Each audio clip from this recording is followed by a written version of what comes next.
Mas a identidade não é o que aparenta, mas o que se é de verdade. É isso que demonstra que nós somos. Agora, quer saber de uma coisa? Eu vibro em ser cristão. Eu vibro quando fico torcendo para chegar o próximo domingo para estar na igreja. Eu vibro em estar na presença de Deus. É uma alegria poder adorar e louvar o Senhor. Para mim não é dificuldade nenhuma ler a Bíblia. Para muitos é um sofrimento. Lê assim mesmo, não é? Lê do jeito que está. Mas, amados, eu queria compartilhar com você, falando disso, eu queria que você soubesse de um menino que ele nasceu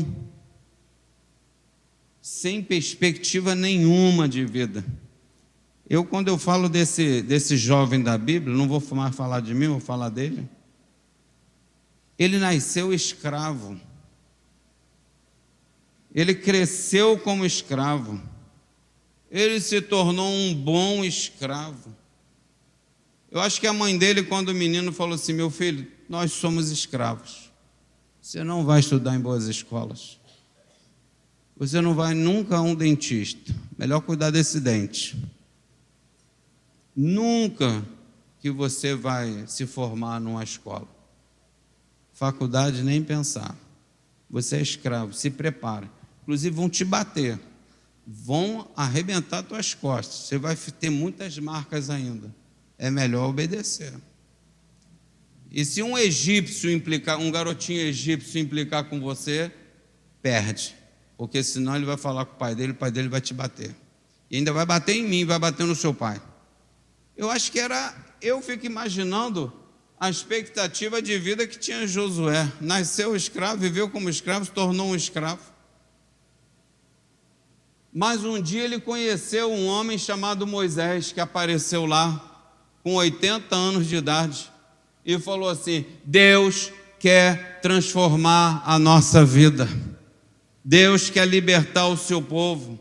Deus vai fazer acontecer. O milagre vai acontecer. E sabe de uma coisa? Todos nós, aí é que está. Eu sou psicólogo, trabalho com isso.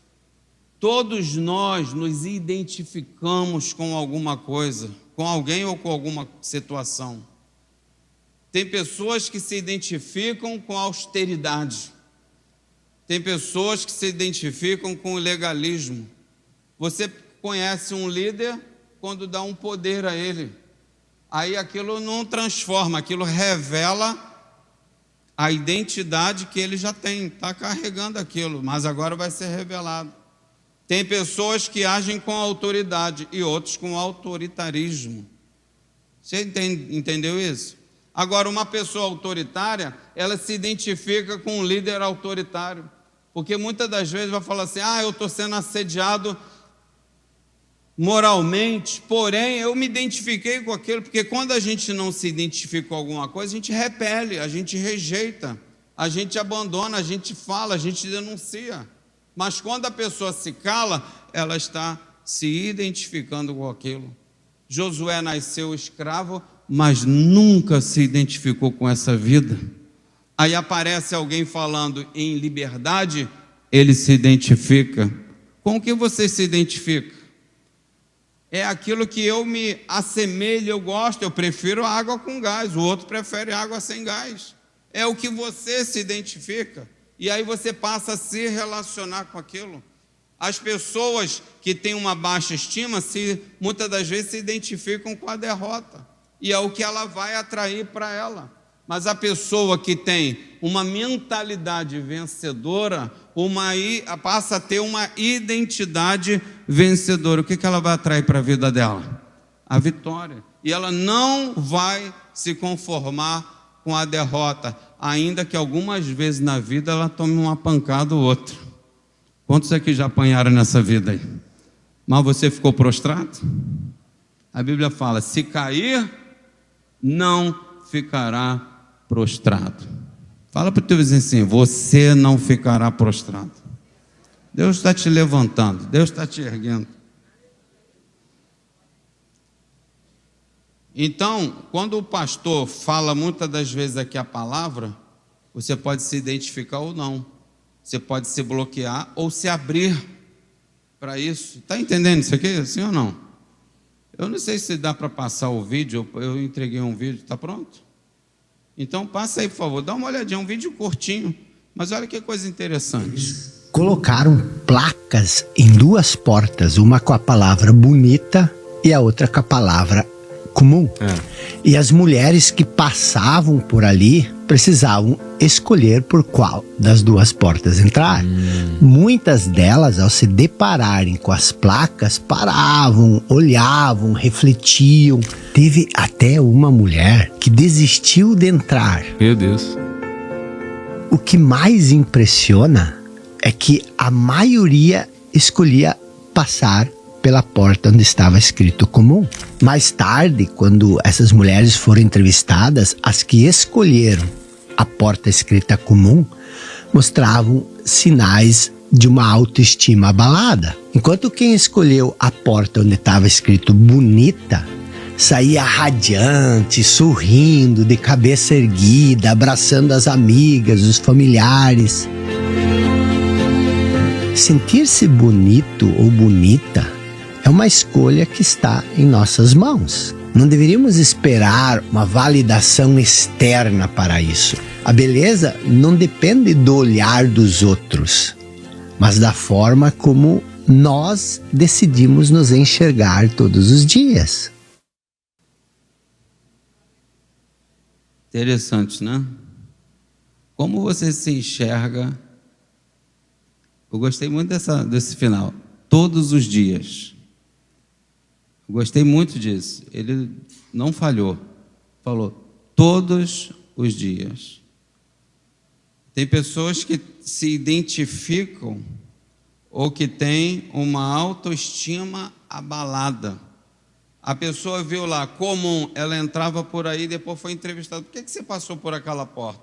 Porque ela tinha uma autoestima abalada. Então, não é difícil você achar pessoas com uma identidade derrotista. Está perto de nós. Às vezes a gente está aqui falando, pensando positivo, tendo atitude, afinal de contas, o nome dessa igreja é Atitude. Mas a verdade é que uma vez eu fui com uma pessoa no neurologista e eu nunca mais esqueci do que eu li na porta. Estava lá assim, reconhecer a doença é o primeiro passo para a cura. Então você precisa ser honesto com você mesmo. Você precisa avaliar. Eu nasci escravo, eu tenho uma mentalidade escravo, eu vivi como escravo, mas eu posso morrer como general. Foi assim que Josué morreu. Nasceu escravo, cresceu como escravo, viveu como escravo, porque era um escravo, mas morreu como general. Morreu como um conquistador. Morreu como um vencedor. Então você precisa pensar, qual é a vida que eu estou vivendo? O que realmente eu sou? Ou quem realmente eu sou? Eu gostei muito, eu me identifiquei com esse vídeo, porque fala comigo. Josué foi influenciado por Moisés. Eu acho interessante, porque todas as vezes que aparece o nome Josué, Caleb vem na frente. Caleb tomava a atitude. A gente fala muito de Josué e Caleb, porém era Caleb e Josué. Eu fico pensando assim, meu pai, por que o senhor escolheu Josué ao invés de Caleb? Porque Caleb parece mais. Mas diz a Bíblia que Josué, ele que lavava as mãos de Moisés. Moisés entrava para dentro da tenda, imagina que é logo depois desse telão aqui, e ele ficava na porta, esperando. Ora, tudo que se fala atrás de uma tenda, quem está do lado de fora escuta ou não? Então ele escutava Deus, o próprio Deus ensinando para Moisés o tempo inteiro. A palavra de Deus estava entrando nele. Isso vai transformar a tua identidade quando a palavra de Deus ela se tornar real na tua vida. Outro dia, domingo, eu ensinei o povo assim, A gente escuta muito, toma posse da vitória. Já escutou isso? Toma posse. Toma posse. Como é que se toma posse? Já parou para pensar como isso acontece? Toma posse. Ele tinha que tomar posse da terra, mas era com a espada, era com estratégia, era com Deus na frente. Mas como é que a gente toma posse hoje? Vou dar o bizu da vitória. Quem quer? Ah, ninguém quer não, pastor. Vou falar no próximo. O pastor falou que vai convidar uns pregadores de fora em outubro. Quem quer o bizu da vitória eterna? Quer tomar posse da vitória? Leia a Bíblia. Mas você não vai ler para você dessa vez. Você vai ler a Bíblia para quem escreveu ela. Você vai ler a Bíblia para Deus. E você vai falar para Deus: Senhor, aqui ó, foi o Senhor que escreveu aqui. E o meu Deus, segundo a sua riqueza em glória, há de suprir em Cristo Jesus cada uma das minhas necessidades. Não foi mesmo o Senhor que escreveu isso aqui? Então agora eu quero que aconteça na minha vida. Não está escrito aqui que se eu for fiel dizimista, por minha causa, o Senhor vai repreender o devorador? O Senhor que vai mandar ele embora? Então, Senhor, olha aqui, cumpre isso aqui na minha vida. Então é você ler a Bíblia para Deus e falar para Deus: olha, Senhor, desculpa, eu não mereço nada, mas eu não pedi para o Senhor escrever nada disso aqui.